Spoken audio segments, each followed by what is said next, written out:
Anyway, there's an interesting piece from Jack Pitt-Brooke, which is obviously carried from the London Independent. The headline, if you can read it there, is Southgate jumps to defence of Rice after England decision. So Gareth Southgate names Declan Rice in the squad. Declan Rice tweets how happy he is.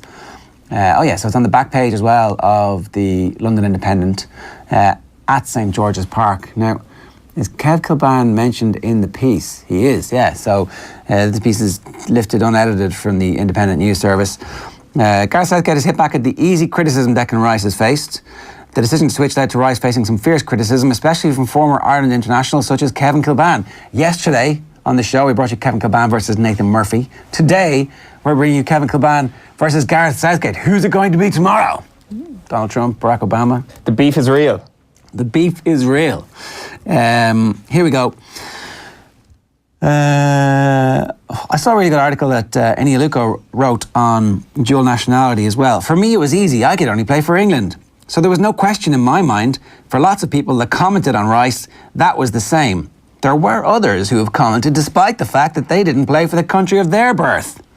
So they have benefited from some of the rules that are there. I mean, you know, England went out and kind of raped and pillaged their way around the world, and so therefore built an empire on the backs of the slaves that they took through centuries. And as a result, the people who went to live in England might have some fairly deep-seated roots with the countries that were colonised. This is kind of one of the natural byproducts of going out and stealing the wealth of other countries, is that their people come to, you know, try and get some benefit from being colonised. That's why loads of Irish people, after you starved us out, ended up going to live in England. And you're going to have to get used to that. And some of those people will want to play for Ireland because they're Irish. That's how that works. Is it? Yeah. Yeah, Kevin Kilban is entirely entitled to play for Ireland and to consider himself Irish, which is kind of the point that Gareth Southgate's missing here, that he benefited from the rules. Did he? It does. I mean, he didn't benefit from the rules.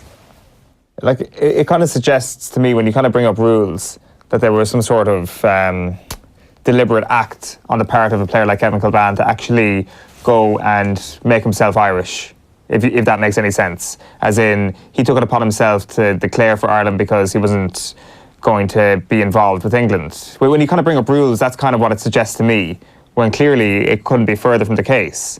So I don't think anybody in England knows that because they don't know any of their history. They're not taught their history. They're taught that, like, oh, all these countries asked us to come over. You know, there was a strongbow everywhere who brought us over and said, here, take all our treasures and money and minerals and herbs and spices. Spices, not herbs. And you can have our oil, whatever. You can have whatever you want. Just take it. It's great. And we're going to take your footballers if they're any good. That's the trade-off here. We'll get all your stuff, and then if any of your footballers are any good, we'll pick them off at the last minute too. That's a good deal for the colonised, isn't it? Potatoes for players. That's the name of the official name of the scheme. Pretty much, yeah. You're going to get in trouble for that.